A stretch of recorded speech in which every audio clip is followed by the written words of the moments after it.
Welcome back, everybody. It's Friday, August 11th. John Aravosis here with the Aravosis Report, coming to you live from Washington, D.C. to talk about the latest news from Ukraine. As always, let me get TikTok rolling here on my iPad and then introduce yourselves while we're waiting. That's always a good thing, too. Go live. Yes. Okay. That looks like it's good. Anyway, hello, all. How are we doing tonight? So let me get this going. There we go. Okay. TikTok is ready. Excellent. Excellent. Anyway, what's going on, folks? Not much on my end. Just getting ready. Oh, more tea. 1 second. I had more iced tea on my desk, and I forgot to grab it. 1 second. 1 second. There we go. There we go. All right. I had a little more iced tea I was bringing. Much better. That way I don't yawn at you guys as much. So, excellent. There we go. Anyway, decent chunk of news today. Thank you. Who was that? Becca and Lee. Thank you for the gifts there. Hey, James. And Jetta Mom. And Tom with a very cool. Oh, that's the Garland gift. That's cool. Thanks, Tom. I don't know that I've seen that one before. Thank you there, Mads. And wasn't there somebody else I thought? Nope. I've got Jetta, Tom. Oh, Tomcat. That was it. It was Tom and Tomcat both. I knew there were two of you. That's why I was confused. Anyway. Oh, hey, Razan in Iraq. Very interesting and cool. Malta. We've got several of you guys. Thank you, John and Ellie. Woo, the ruble. Yeah, I saw something today. Actually, right before I came on, I saw something that said, this was kind of wild with the ruble. Thank you for the hearts there, Ellie, that the Russian ruble has fallen in the last year 40% as compared to the North Korean currency, whatever the hell it is, which was pretty wild. Thank you, user 336 and Pam, which is just wild. I mean, we know the ruble's been dropping, but even compared to the North Koreans, thank you, McFadge, it dropped 40%, which is insane. All right, Cliff, let me look here. I think, you were actually, well, I'll get the show started first. Let me pull it up. But I think, exactly. Tuberville's comments. Yeah, I'll pull it. I'll start with those. Anyway, kind of crazy. Anyway, but that kind of made me laugh. Waterford, Ireland. Nice. I've got my Waterford bowl that Mom gave me.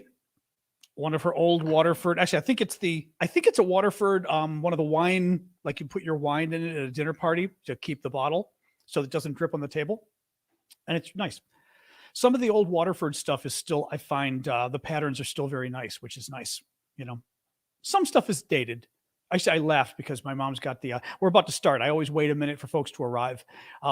She's got these wine glasses from like the 1950s or whatever, but they're hilarious because they're Waterford and they're beautiful, but think and succeed.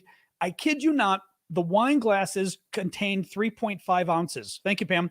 They only can take 3.5 ounces of wine. Hard to explain what that is. You'd have to, I kid you not, the glass is maybe this big, the amount of wine that's in there. It's like a shot of liquor. So that there's just nothing. I would love to take them. There's nothing I can do with them. You'd have to use them as a cordial. All right, let's get rolling, guys. I always start the show and I wait a couple minutes because we have to wait for folks to arrive. Because on TikTok and YouTube and the other services, they don't send out the notification that we started until we actually start. So we usually wait 2 or 3 minutes. Folks introduce themselves and it gets people to arrive. Or lets people arrive. So there we go. All right, guys, just started. Let me get rolling since people have arrived. It's today is, what is it? Friday, August 11th. Today is day 533 of Vladimir Putin's special 3-day military operation. Thank you, Street Rat. The way the show works, anybody who's new, I go through the news and then we do Q&A in the second half. Marion, thank you very much for the super sticker. Very generous as well. Thank you, Adam, as well on the gifts there. Well, you TikTokers are out of control today. Thank you, Adam and Marcy and Obi-Wan. I was going to do the pitch about gifts and you're already like beating me to it. So I always hit people up for gifts. And by the way, other creators too, I should, because I do this full time. Thank you, Nicholas or Nicola. So because I do this full time and have been doing it since the war broke out, this is my source of income. I don't make money doing work elsewhere. So that's why I always remind you guys, just if you can, I appreciate it because you help me pay the bills, which helps me be able to afford to do this full time. Excuse me. Thank you, Cindy. for the little flower thing there, the lei, in honor of what is it, Hawaii and what's been going on there. In any case, so thank you for the gifts on TikTok. I will always try to do a shout out when I see the gifts. Thank you, Scott. And on YouTube, same thing. Super chat, super stickers. Thank you very much. Oh, I know what I was going to say. So on YouTube, because you guys can do super chat questions, even though I save questions for the second half of the show, thank you, Pedro. If you do a super chat question, I will always get to that as the next topic I talk about, since it's something that you generously did a gift like Cliff just did. So I will get to Cliff's question right now because he did buy a super chat separate from the question. So I will start with Cliff's and then get rolling. And by the way, and on YouTube, you can also sign up for memberships. Don't forget, which are basically monthly contributions automatically. The folks whose names are in green you see are the members. Thank you, AJ. I always love I love the science stuff, like Greg and the others. And Susan. All right, guys, let me get rolling. So let me start with Cliff's question. Thank you, Cliff, or Scott, for the hat there, because Cliff bought a super chat question, and part of the deal is I always get to those questions first. Thank you, Stevie.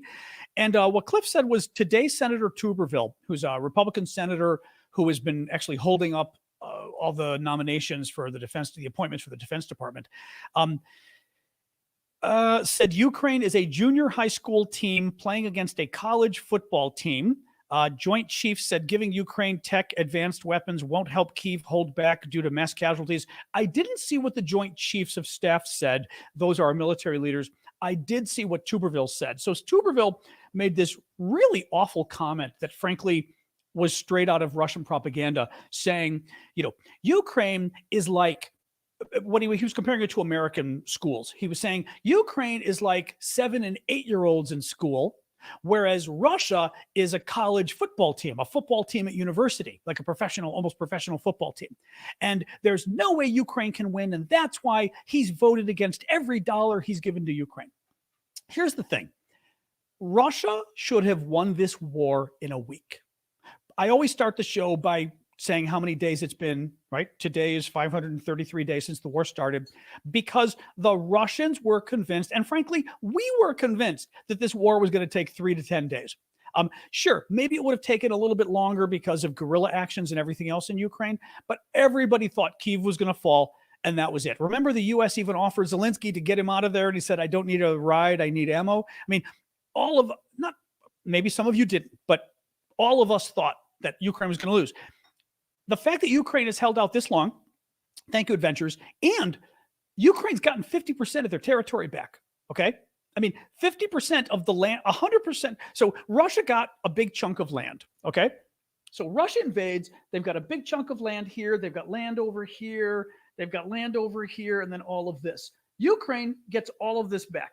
That's 50% of all the land Russia controlled in Ukraine. 50% they got back. Now, they've got another 50% they've got to get back, which comprises about 17% of Ukraine's territory. Thank you, Chad. So they've still got work to do. But if Ukraine were so useless and it were so impossible for Ukraine, like, if this senator's right, okay, this Republican senator, and Ukraine is a bunch of 7 and 8-year-old kids playing against university sports team, then they wouldn't beat them and get half the money back. Not half the money. They wouldn't get half the land back. They wouldn't, right? So, I mean, that's my answer right there, which is I think it's going to be very difficult. Thank you, Mando, for Ukraine to get all its land back, but doesn't mean they can't. I mean, they can. I think they can. But the question is going to be whether we help them enough, which, by the way, leads us to my next story, which was going to be my first story. And by the way, and Marion, thank you very much for this very generous super sticker. And even without a tough question, Marion's being very nice today. I think that her time in France has chilled her out.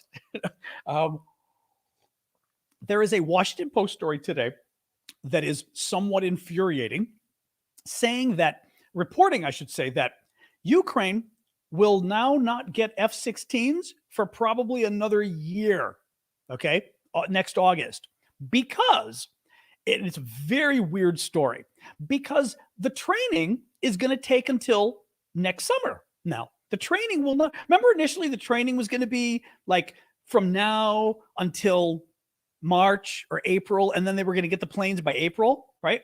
Well, actually, let me step back.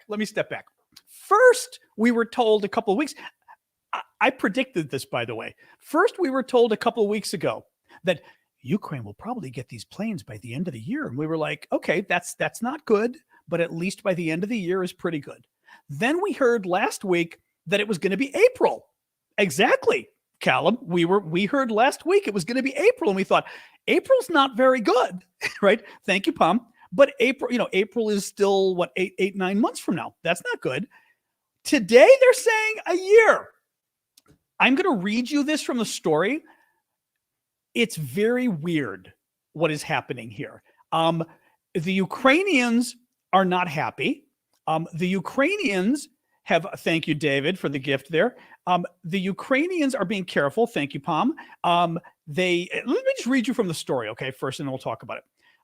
But remember, I've always said I have the gift of foresight, but I am Cassandra from ancient Greeks. I have been given the gifts of foresight and also the curse that no one believes me. U.S. officials describe a training effort rather than hobbled by Western foot dragging, as Ukrainian officials charge. Listen to this. Thank you, Grace, for the gift there. A training effort that is only slowly getting off the ground because of the complexities of standing up a new international initiative. That was my first. I'll stop a second. Listen to the explanation the Americans are giving, okay? The complexities of standing up a new international initiative. Thank you, Pottery Playhouse. What kind of BS sentence even is that, right? It's really hard to do international initiatives. You got to understand. I mean, I'm like, okay, but that sounds really stupid. Oh, it gets better. And the challenges Ukraine must face in identifying aviators with the right skills in the midst of an existential fight. Part of the reason things are going so slowly and keep getting pushed back is, those Ukrainians. It's really hard for them to find the right people, and they've been dragging their feet, is what the Biden administration told the Washington Post. Okay, I have more to read. Now, the interesting thing is, clearly the Biden people were spinning the Post, and I don't know who's telling the truth. I mean, I'm going to read you more from this article. Washington Post, by the way, excellent newspaper. I trust them, but they're being spun here. I don't know who's telling the truth. I will say, at this point, I've got Joe Biden's number. Joe Biden only wants to go so far in helping Ukraine. He still has never said he wants Ukraine to win the war. By the way, General Ben Hodges the other day came out and said the exact same thing I've been saying. He's been saying it for a while, by the way, but he said the exact same thing I've been saying. Hodges said publicly, this administration won't even say publicly that they want Ukraine to win the war. He said it, and he's right, okay? Anyway, let me read more of this, okay? Just 6 pilots, about half a squadron, will go through the first round of training, according to 2 Ukrainian officials who spoke on the condition of anonymity to address a sensitive matter. 2 other pilots have been identified as reserve candidates. So once the training finally starts, and it's not going to start until like January or later, they're only going to train 6 pilots. 6.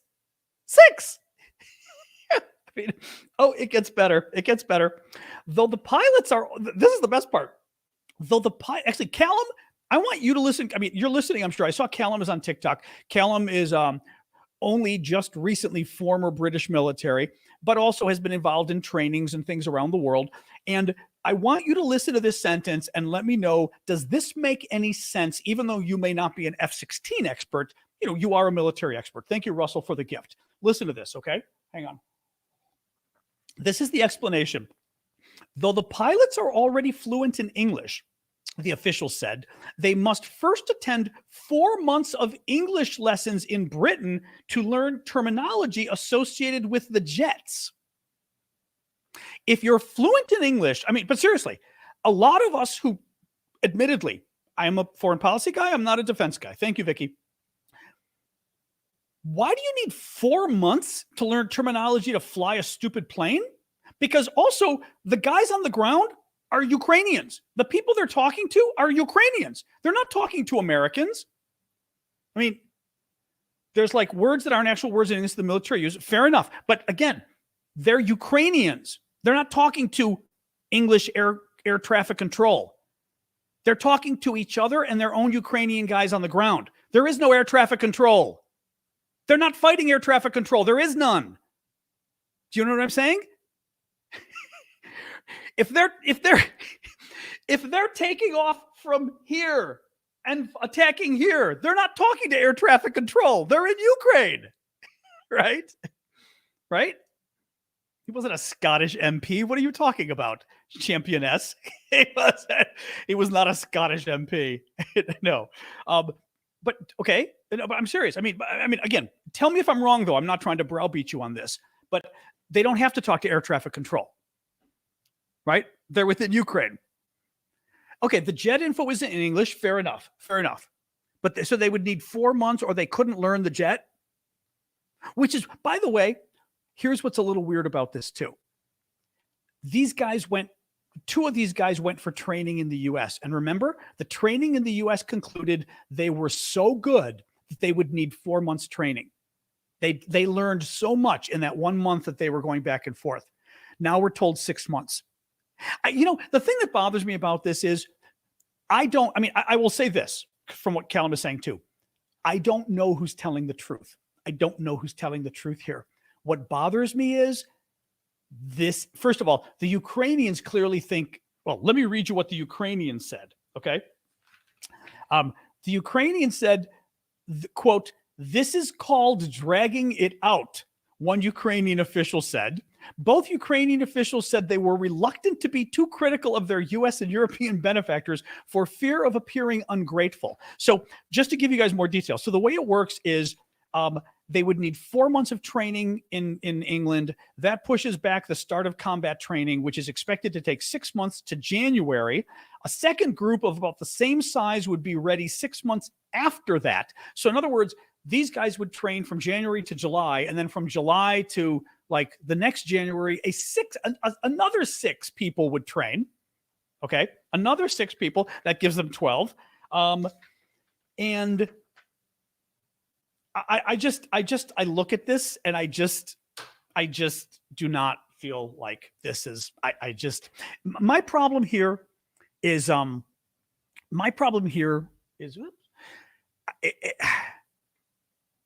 this has happened too often. Here's the problem. I don't trust the Biden administration anymore. That's my problem with this. I don't trust them, right? They've played so many games on this. Well, exactly. Oregon Healthy is saying something smells. That's the problem. It smells to me. I mean, the logic might be there about they have to get the language down, because it's true. The training manuals are in English. In terms of air traffic control, Callum, you do raise a good point on that, because the fake air traffic control that they've got in the training module is going to be in English, right? So the actual flight simulators are going to be in English. So they're going to be talking to an English computer in essence, right? So that makes sense. But Biden has played so many games at this point that I don't trust him. It smells like they're delaying. Now, mind you, some of the problem we've had here has been, it took the Biden administration 2 months to even approve of the training. Okay.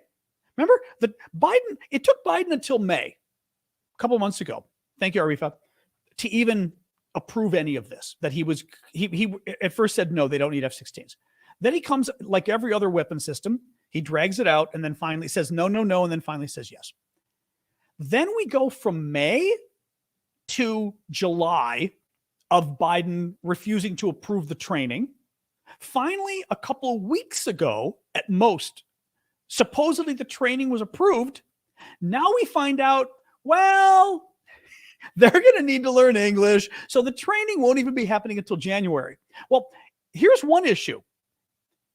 Had we gotten on the ball before May, all of this could have been moved up. Thank you, Arifa.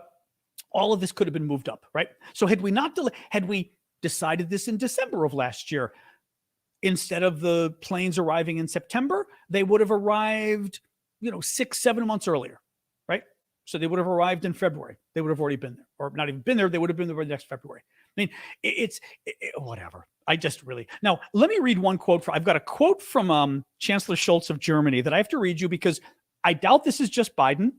The French have been noticeably quiet. I still don't trust the French on this either. I mean, what I mean is, I think France as well is part of the, oh my God, don't make Putin angry brigade, but they've been quiet. Let me read you what Scholz said of Germany, okay? He said this, I believe, today or yesterday. We must prevent the war from escalating. He was talking, by the way, about Germany providing Taurus cruise missiles to Ukraine. That's been up for debate. I'll talk about that a little bit later today. And he's talking about that. So Ukraine's been saying, please give us the cruise missiles. Germany's been saying no. We must prevent the war from escalating between Russia and NATO. That's why we haven't done it, sending the Taurus cruise missiles. Our focus remains on sending air defense, artillery, and tanks in close cooperation with our international partners. Why would sending cruise missiles cause the war escalating between? Why would it cause war to break out with Russia? What does that mean, right? The Brits sent cruise missiles. War did not break out with Russia. The French sent cruise missiles. War did not break out with Russia. Why would war break out with Russia? And by the way, what Schultz just did in that quote was the same garbage that Biden kept doing last year at the beginning of the war, where Biden kept saying publicly, we're afraid of going to war with Russia. We can't send these weapons because we might go to war with Russia, and we really don't want to go to war with Russia, right? So they were basically feeding Putin his own ammunition, in essence, for Putin to say, okay, I'm going to try to scare you into thinking we're going to war so that you won't give weapons. But to literally publicly say, we don't want to give them the cruise missiles because we're afraid it'll cause war with Russia. You are giving Russia a veto over what you're going to do. You're letting Russia make the decision for you. And you are telegraphing to Russia that rattle your saber, shake your sword in the air, and keep scaring people, because every time you scare us, we will pull back and say we're scared and not give a weapon system.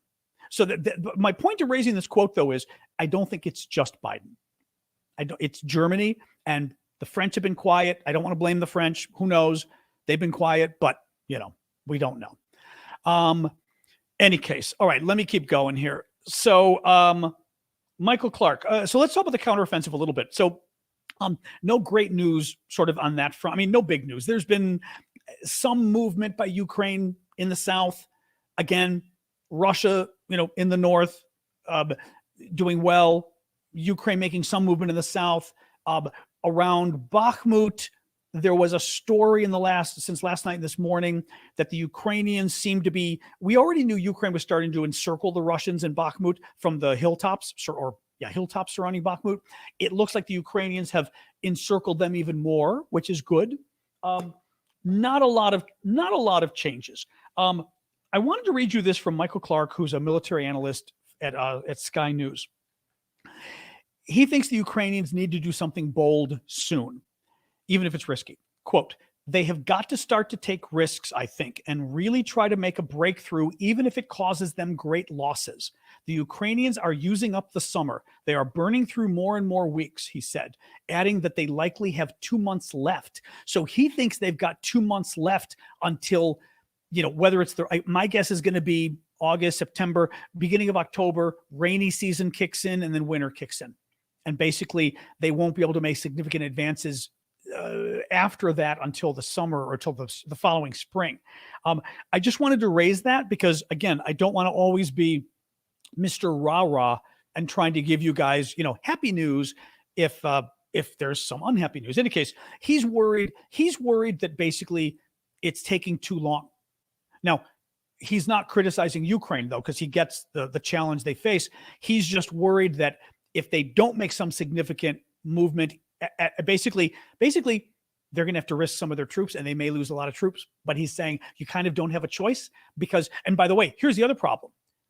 If Ukraine doesn't make, he's talking, by the way, about Ukraine making a significant advance pretty much here, going all the way to the coast. Because as we've talked about before, thank you, Ann, for the super sticker.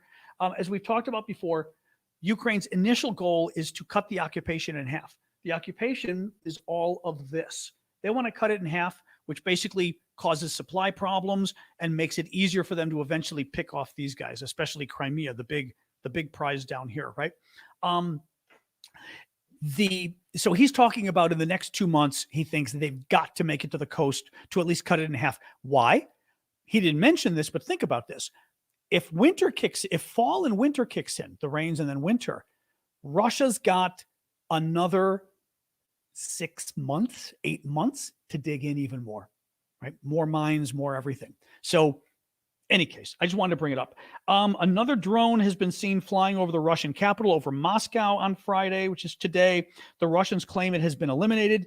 Another news report said that Russia had to shut down 2 of its 3 or 4 international airports. Maybe they've got 4, I think, in Moscow. But they had to shut down 2 of their airports because of the drone attack. And that's very interesting. Thank you, Malcolm, because that's going to be an interesting impact, because even if their drones are not hitting much in Moscow, if every day the airport's having to be shut down, at some point those airliners are going to go, forget it, we're not coming in there. I think it was the Kazakhstan airline, I think it was from Kazakhstan, that already announced they're no longer flying into Moscow because of the drone attacks. They're just too freaked out about it. And I think Ukraine is trying to do whatever it can to screw up air commerce coming in and outside of Moscow. So interesting strategy, even if the drones are, not really doing anything in terms of impacting the war machine, because they're just little drones and they're getting shot down. If they screw up the commercial air traffic into Moscow, very interesting. What else here? Let me do a quick pitch for subscriptions, and then I've got a lot more news. So one of the ways you guys can help me, which I always very much appreciate, is becoming a monthly subscriber. I already described at the beginning of the show for YouTube, it's very easy. You can see the folks in green, Greg and Susan, and I'm looking at some of the other people's names, Carlos, the folks who have their names. Will it show in green if I do this? Oh, it doesn't if I show that. Any case, look at their comments. They're in green because they are monthly subscribers on YouTube. And you can become a monthly subscriber by clicking the $ in the comment box at the bottom of the screen on YouTube. Look at Super Chat, Super Question, or what a Super Sticker. Thank you, Ellen. And then memberships. Click memberships, and it'll show the 3 membership options. If you sign up for that, your name turns green, so I know you're a monthly subscriber. You get access to a bunch of emojis, which is kind of fun. And you become a VIP member of our Discord community. You still have to go over to Discord into your settings and link YouTube, but you become a VIP member, which means you get our Saturday shows. Not doing tomorrow because I'm traveling, but usually I have a special show on Saturday just for paid subscribers and our VIP auctions. So check that out. Twitch, you can use your Amazon Prime membership to sign up for my Aravosis account on Twitch. Paid member. You guys can also use Discord itself has a membership option. And for you guys on TikTok, you've got 2 options. One is my little SNN option, which you see a number of folks on the screen, Ash and Callum and others, Jen. That is just subscribing via TikTok.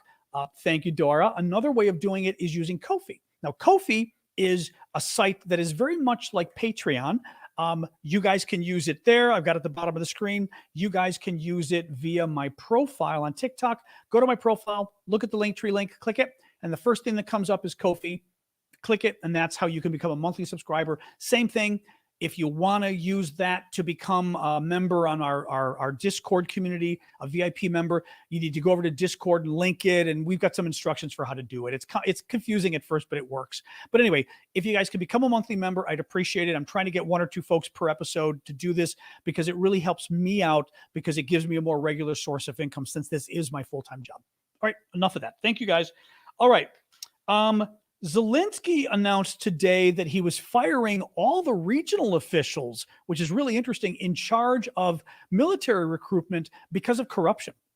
And I believe they were, for example, taking bribes and letting draft age men cross the border into neighboring countries to get away, which isn't allowed with the bribes. So very interesting that he did this. Now, I will say this, Zelensky has been really dogged in going after the corruption in his country. That's one of the things that the European Union wants him to do, and others, and he's been very good about it. And mind you, considering they're at war, anyway, I just thought it was good. It was very impressed. I'm very impressed that he did that. So good news.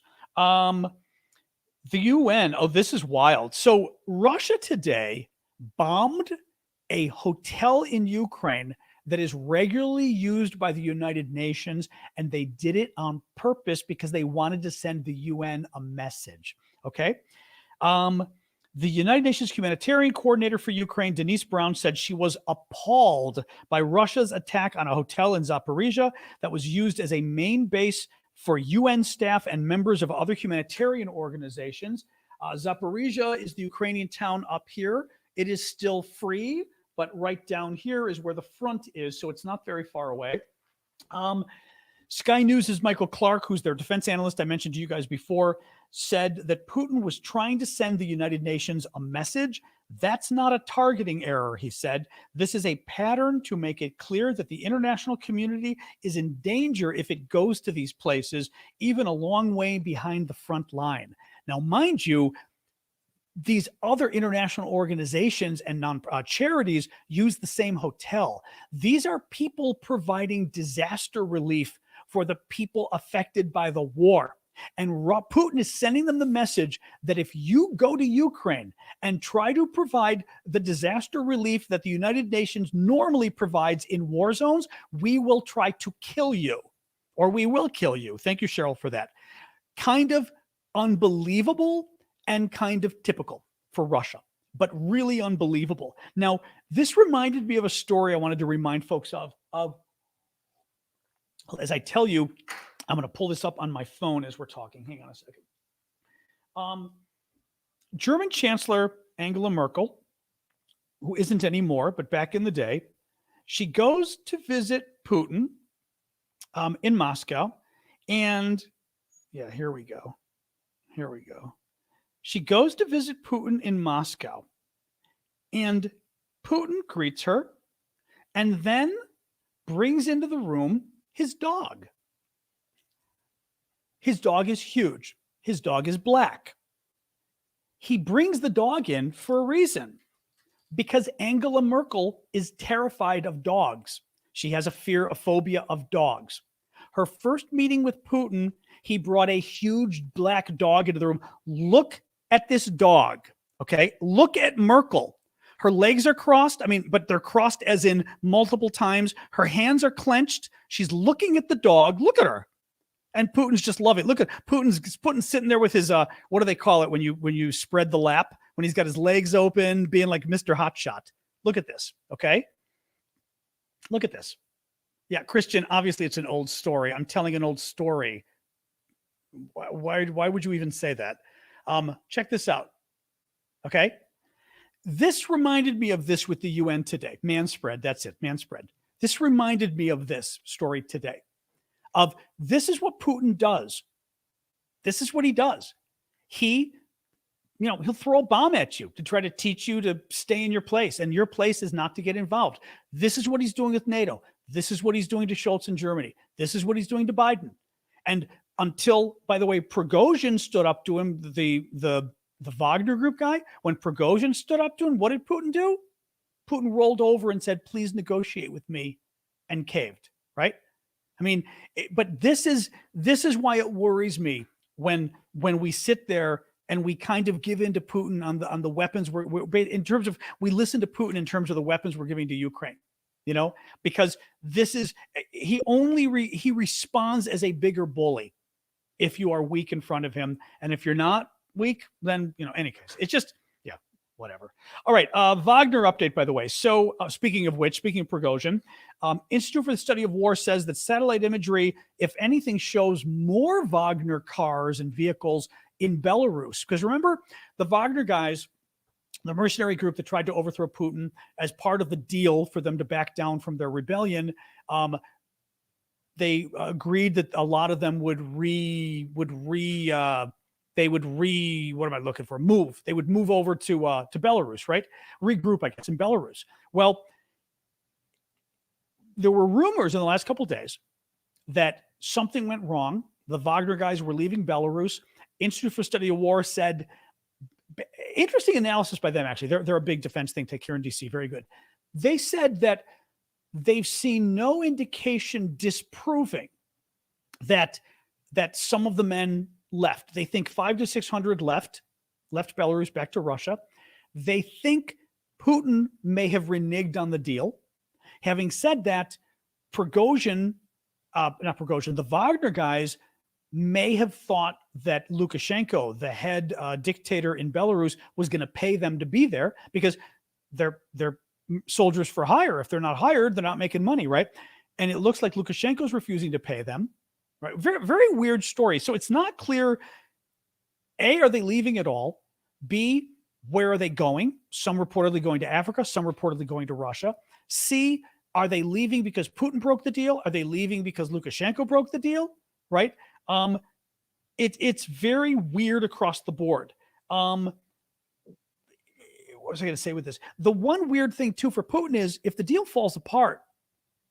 I mean, if the deal falls apart, what they're going back to. Well, supposedly some of them are going back to Russia. If they go back to Russia, Putin's going to freak out. These are the guys who tried to overthrow him, right?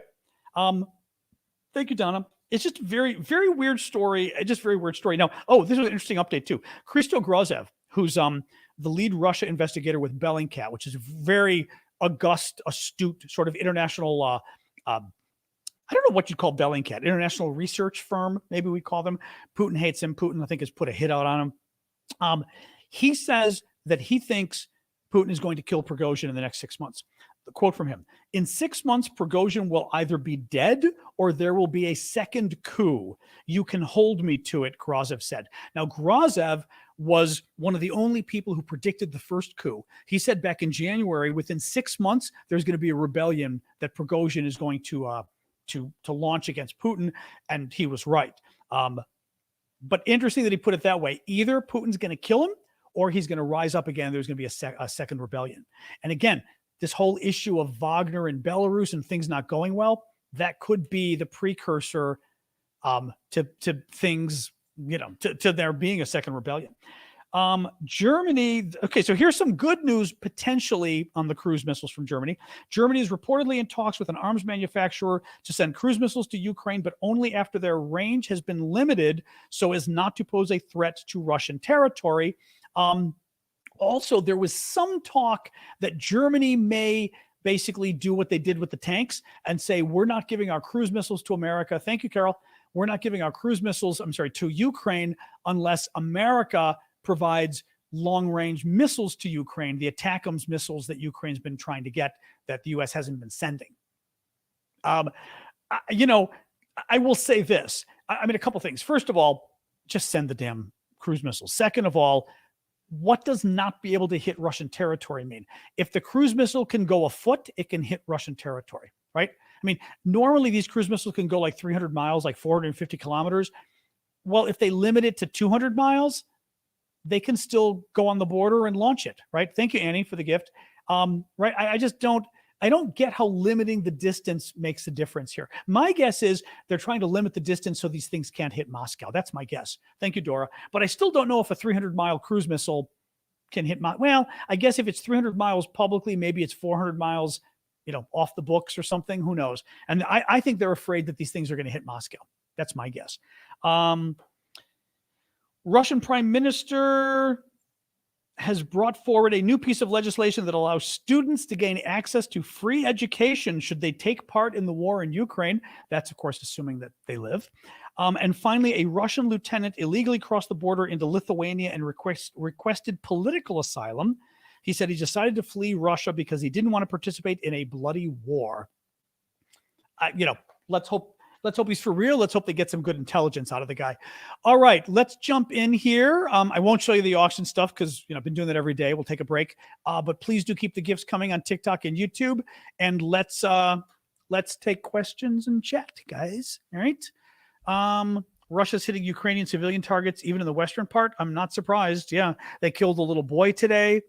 They killed 2 female musicians yesterday. Who had just performed. There's a video of them performing a couple hours before out in public, and then the Russians killed them. And this poor little 8-year-old boy that they killed. Oh my, have you guys seen? I should have actually taken a copy of it because it probably let me see if I can find it here briefly. This just a really sad picture of this little boy that, his school posted, obviously with the okay of his parents. But let me, only if I can find this really quick, I'll show you guys. Hang on. It's been everywhere, but I didn't copy it. I wasn't thinking of showing it to you guys, and I should have.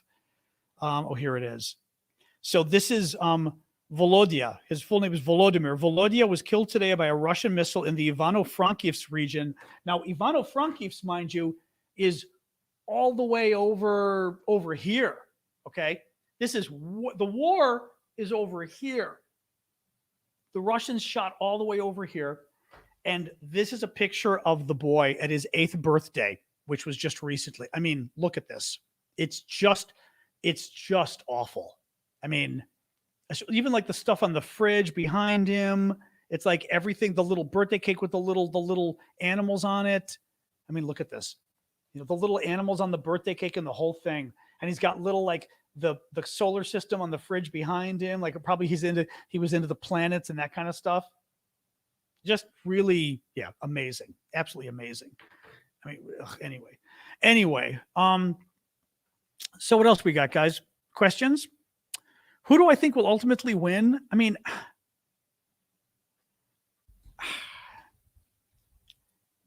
I think Ukraine can win. I think we are slowly letting Russia win. And that's Biden, and it's the Germans for sure, and maybe the French doing it. Biden still doesn't want Ukraine to win. And he's been dragging out the weapons we give them. And I mean, it's NATO's fault that the counteroffensive is slowed. I talked about that the other day. Zelensky said it as well. And a lot of the experts have too. We dragged our feet in giving Ukraine weapons. We dragged our feet on the training. And what happened? We gave Russia months to dig in. Unbelievable. But the only reason Russia would win is because we let them win. And honestly, then things are going to get interesting, because if Russia starts doing well, because the problem for this for Biden and Schultz, I think, is, Putin isn't going to stop, right? I mean, if Putin starts doing well, he's going to try to take the rest of Ukraine. And then I've said this before, then I think you get Poland, who says, that's it. We're moving in, right? We're moving in. We're not gonna just sit by and watch Putin move to our border. It's a mess. I think it's let's see what happens, but I think it's a mess. All I can do is talk about it publicly, but again, a lot of the defense types have been talking about this. People are not happy with what's been going on. What else? No updates on the grain deal. No, nothing. Ukraine said it was creating a grain corridor. We weren't sure what that meant. I thought that meant that Ukraine was basically sort of setting up Russia, or setting up the Russians. There's never going to be a World War III, because Russia's going to lose. Russia would lose World War III. So they're not going to do it. The only person more afraid of World War III than you is Vladimir Putin, because the Russian military sucks. And if they have to take on all of NATO, they lose. The only way they don't lose is if they use nuclear missiles, and then we use our missiles and the entire world dies, and they lose anyway. So if you're Putin, you already know you can't use your nuclear missiles, and you know that if war breaks out with NATO, you will lose.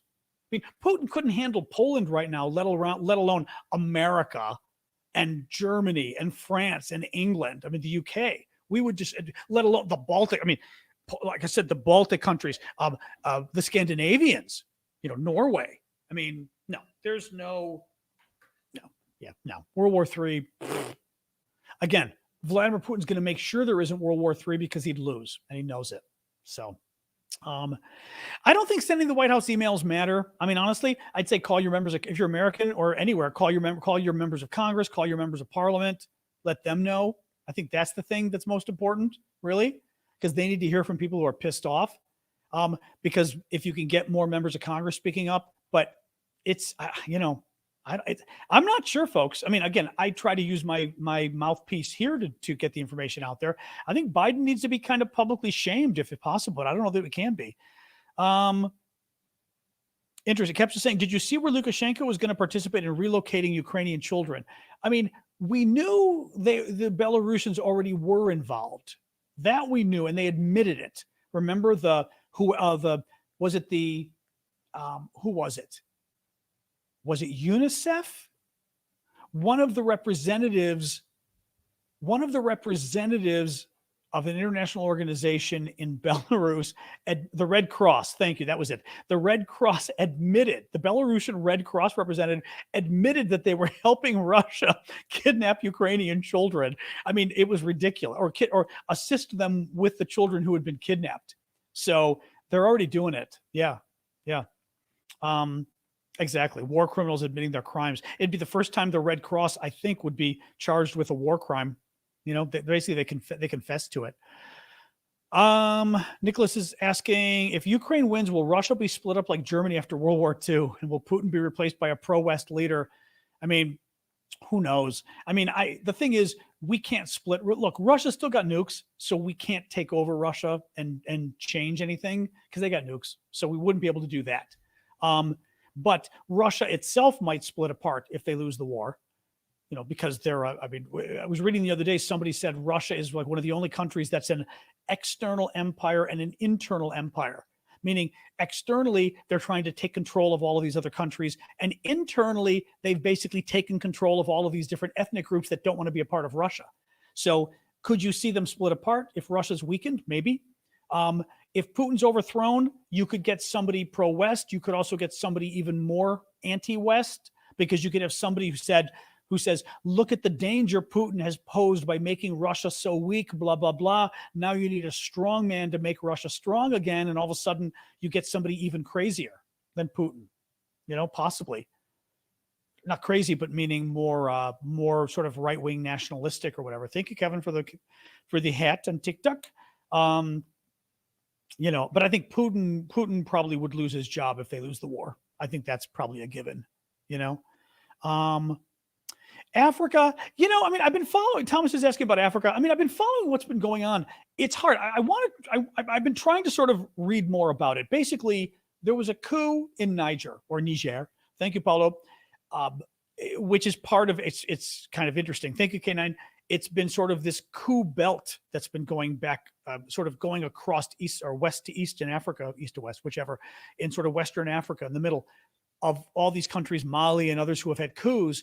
And what's going on is there's a coalition of neighboring countries that basically have said, if any of our countries becomes anti-democratic or whatever with a coup, or a leader loses the election and doesn't want to, thank you, Timothy, for the gift, and Randy, a leader loses the election and doesn't want to give up power, the other democracies will come to their aid militarily if necessary. So what's going on now is the other countries have stepped up and said they are going to, you know, do something militarily to try to stop this. Thank you, Max. The junta in charge of the coup has threatened to kill the ousted president if they intervene.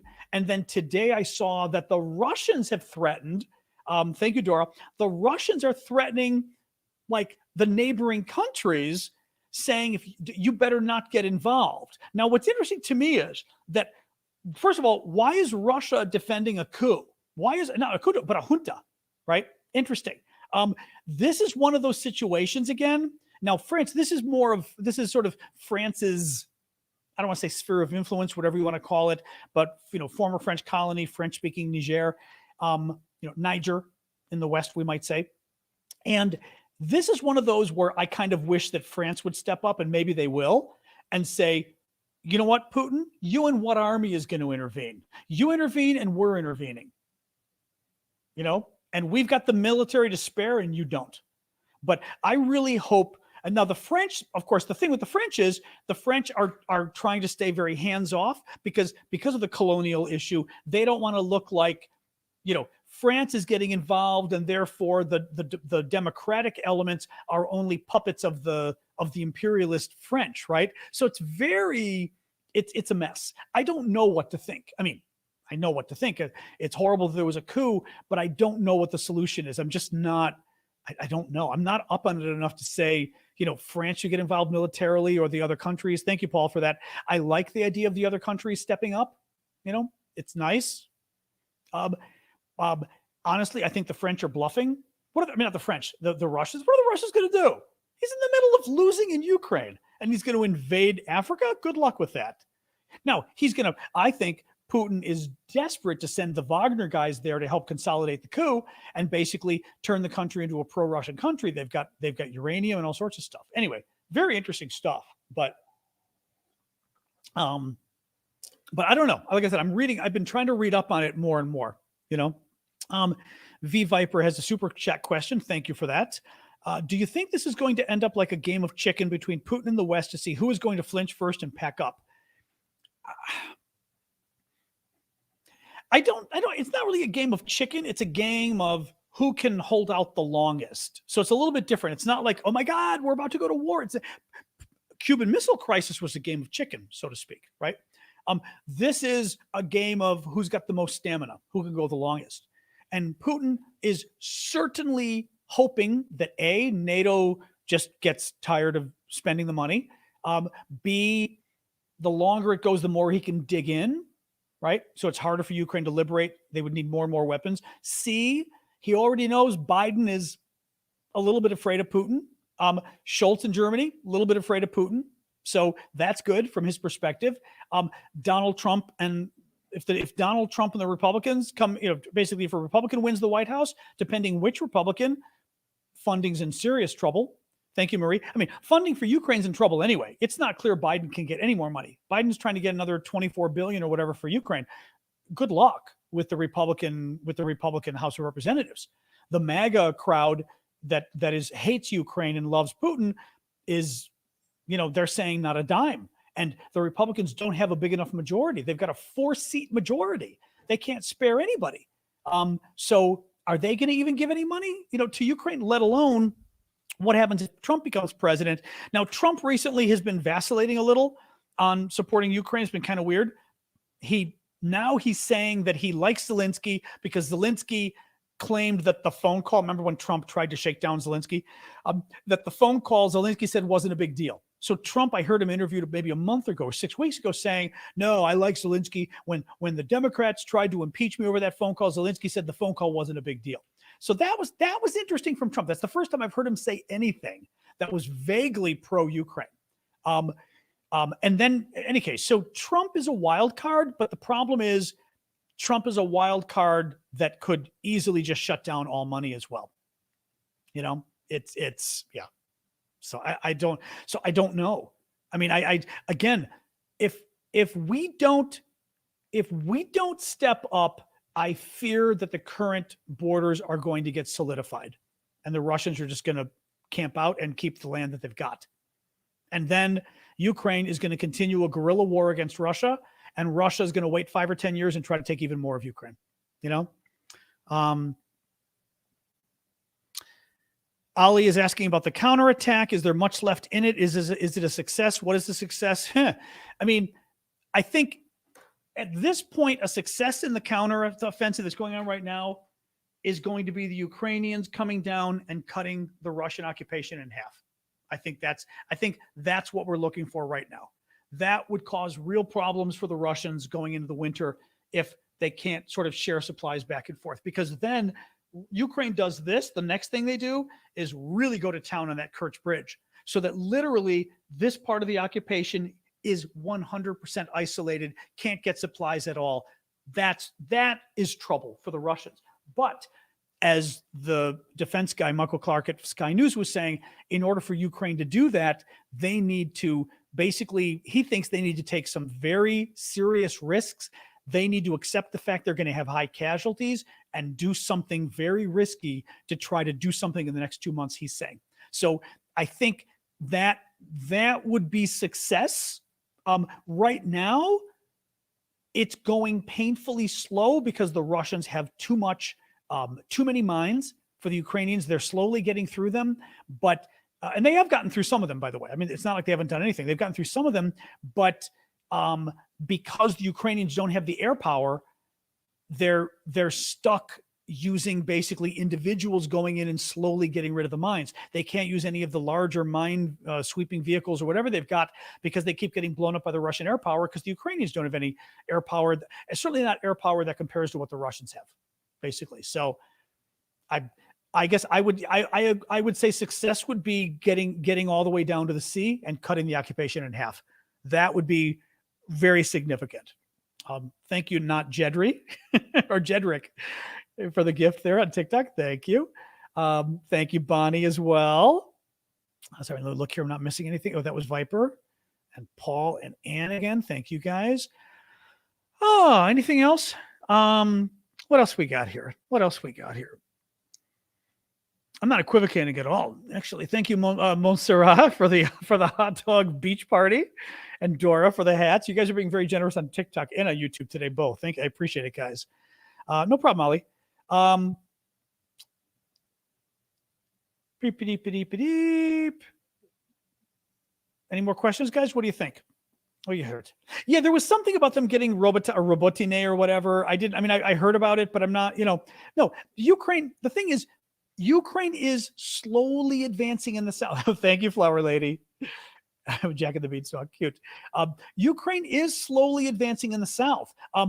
One of the issues is, Vlad was even telling us this. Thank you, Timothy, last week. My friend Vlad, who is in Ukraine, has a lot of the contacts. He said that the Ukrainians had gotten through the first line of defenses and they were approaching the second line. And the second line is also very risky. But if they get through the first and the second line, that could then get interesting because then they might be able to, to really make a rush for the south. So who knows? I mean, it's going slowly. That doesn't mean it's not going, because here's the other thing too. Ukraine still hasn't thrown most of its men and women into the war yet, or into the battle. Thank you, Bonnie.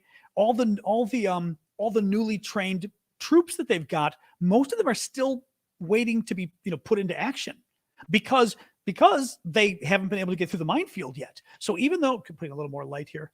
So even though the mines have been slowing things down and the slowdown is really annoying, it's not going slow because Ukraine threw all of its men, all of its troops, and the troops failed. It's going slowly because they're still at the phase where they're blowing up the individual mine or demining the individual mines, and they haven't even gotten to the really dangerous fighting and all of that. So in a way, that's good. Even though the slowness is really bad, it would be much worse if Ukraine threw all of its troops in. Thank you, Arifa. If threw all of their troops in and it were still going slowly, because then what else do they have left, right? Then they've used all their men and nothing happened, right? So it's good, it's very good that they haven't used their men yet, but still, there's concern, obviously. I think a surprise is coming in favor of, sorry, Rob. Thank you for the dinosaur, Rob, one of my faves. I think a surprise is coming in favor of Ukraine. I hope the F-16s show up by surprise. I hope, Carla. I mean, let's hope all of this is disinformation, Thank you, Paul. Appreciate you saying that. Let's hope so, but I don't know, Doesn't a minefield pose a risk to Russian invaders too? Well, I mean, it does if they want to advance, right? The thing is, the mines are, as you would expect, they're along the front lines. So the front line, meaning Russia is on this side. I mean, this is all Ukraine, but Russia controls this and then Ukraine's on the other side. So the Russians have laid mines all over here. So yes, the mines are a problem if Russia wants to go forward. Yes, correct. But they're not a problem for sitting there because they're sitting behind the mines. So the mines are in front of them and the Russians are going, come and get me, right? And you've got to go over the minefield to get them. Well, unless you had even longer range weapons which America and Germany are refusing to send, then you would be able to get the Russians even better in the, way behind the minefields. But thank God the Germans, the French and the British have helped at least with their cruise missiles. Exactly. As Callum said, mines are for keeping territory, not advancing, because you simply can't advance because you've laid down the mines. Depending how they're set up, maybe you can blow them. I don't know. You know what I mean? But, what else, guys? Anything else? Ali is asking about Niger. I know this is semi-unrelated. Thank you. Was it Yum? 24-hour day. Thank you for that. I know this is semi-unrelated. Do you think this Niger situation could affect the war in Ukraine in any substantial way? If America felt it had to get involved, yes. I don't see the U.S. getting involved. France would be interesting. The only thing is, I don't know whether France, thank you, Carla, whether France is thinking of sending some weapons to Ukraine, but is thinking, we better hold off because we may be at war in Niger. I don't know. I can't imagine. What is interesting to me is, because of the war in Ukraine, I could see somebody like France, but also the U.S. saying, BS that we're going to let Putin get another, bridgehold somewhere else, or bridgehead, foothold, bridgehold. That's a good word though, bridgehold, a foothold or a bridgehead somewhere else with everything he's doing in Ukraine. So you never know, Yeah, and France may not take action. I mean, it's,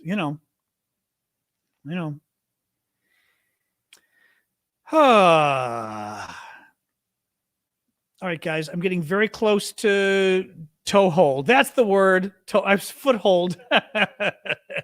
It's not a foothold. So anyway, I was close. I know you'll be seeing the wood paneling on Monday. Fret not.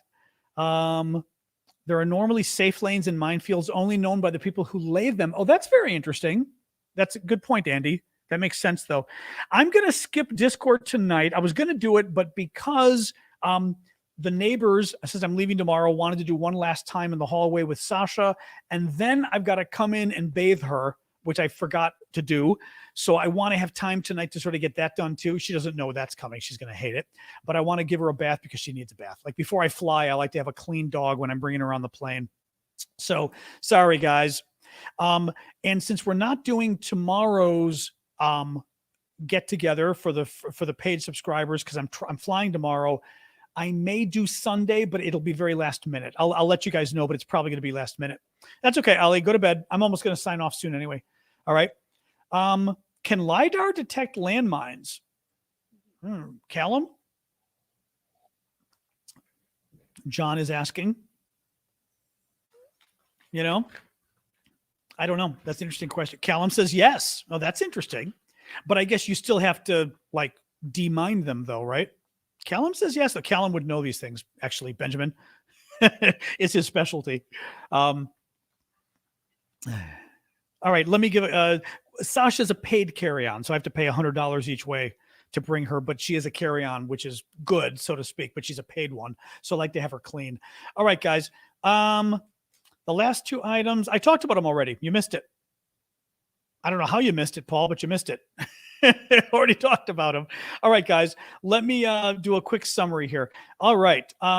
It's day 533 of Vladimir Putin's 3-day special military operation. The Washington Post reports that F-16s for Ukraine have been pushed back yet again and now probably won't arrive for another year. We had a very long conversation about that. Thank you, Tomcat, for the gift.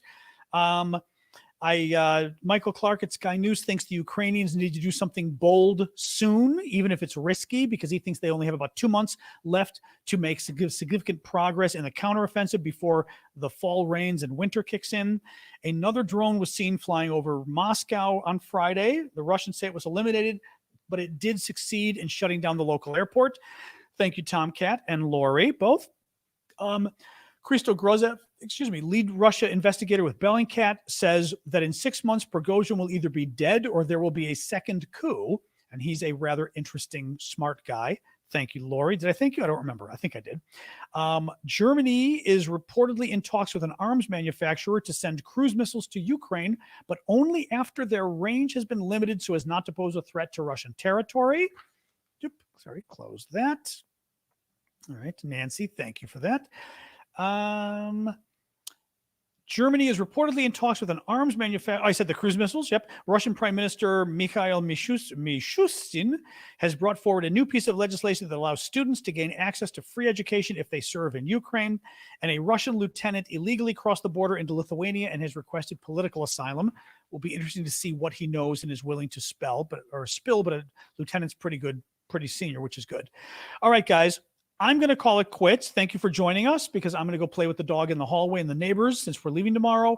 As I said, we will not be doing our Saturday show for the paid subscribers, but if I get to Chicago in time and get set up, I'll probably do Sunday morning. So plan on it. I'll let you know either way, but it would be Sunday at 11 a.m. Eastern time, US. I'll be Central Time, but 11 a.m. Eastern Time, U.S. Thank you, Yam. All right, guys. So otherwise, look for me Monday, 6 p.m. Eastern, my usual time. We'll be doing the updates on what's going on, and that's it. So get ready for the month of wood paneling. Anyway, thank you guys for the gifts. Thank you for mods for going after the trolls. I know we seem to have lingering trolls on TikTok tonight. We had a few trolls on some of the social media on the other site as well. But that's okay. Oh no, my mother's dog just died. Oh no. Oh, how did that happen? Oh, the poor thing. Oh God, my sister just texted me. Oh, that's so bad. Oh, I mean, she was old, but she wasn't really sick. Well, she was 14 and a half, but she wasn't sick. But oh, the poor thing. Oh, ugh, I hate stuff like that. Ugh, I mean, it wasn't my dog, but still, like, oh man. Kukla, because in Greek it means cookie, or well, not cookie, it means doll. Doll, but doll, it means doll, literally, but it also is used as an affectionate word in Greek. Kukla, you'd say like dear, chérie in French, kind of, except chérie is a little bit, a little bit kind of thing. Oh, the poor thing. Oh, I'll have to call my sister when we finish. That's too bad. All right, guys. Ugh, what a horrible way to end. I got to call mom too. That sucks. Poor thing. Although, she was kind of sick a few months ago, and it may have, I was a little afraid of this. She had eaten some onions a few months ago. She got a hold of onions, and onions are horrifically poisonous to dogs. For a small dog, half an onion, they said, is enough to kill a small dog, and she's a small dog. The vet said she was supposed to die. She didn't die. But my concern was whether it did damage to her organs, and I think it may have. Yeah. Oh, the poor thing. I mean, Sasha and her, she used to have so much fun. All right, I'll show you a quick picture. They used to play a lot, and then they started playing less. But they used to play all the time. But the funny part is, because my dog, well, she would always, this is mine on the left, and then her Kukla's on the right. But the funny part is, this is Kukla doing this. My dog would not sit next to Kukla like that. That's mine my dog is that one. But Kukla would always basically jump in there and climb on top of Sasha in bed, which was always very funny. Actually, the last one I'll show you, this was one when Sasha was trying to get Kukla to play and Kukla wouldn't play. In the last couple of years, she just got slower. And this is my dog trying to convince her to play, and she wouldn't do it, which made me laugh. It's such a funny photo. But you see Sasha standing up going, rah, rah, rah, and Kukla's just sitting there going, la, la, la. Anyway, oh, the poor thing. Ugh, anyway. All right. Sad note to end on. All right, guys. I will see you possibly on Sunday and certainly on Monday, okay? All right. Talk to you later, okay? All right. Bye, everybody. Thank you. Ugh.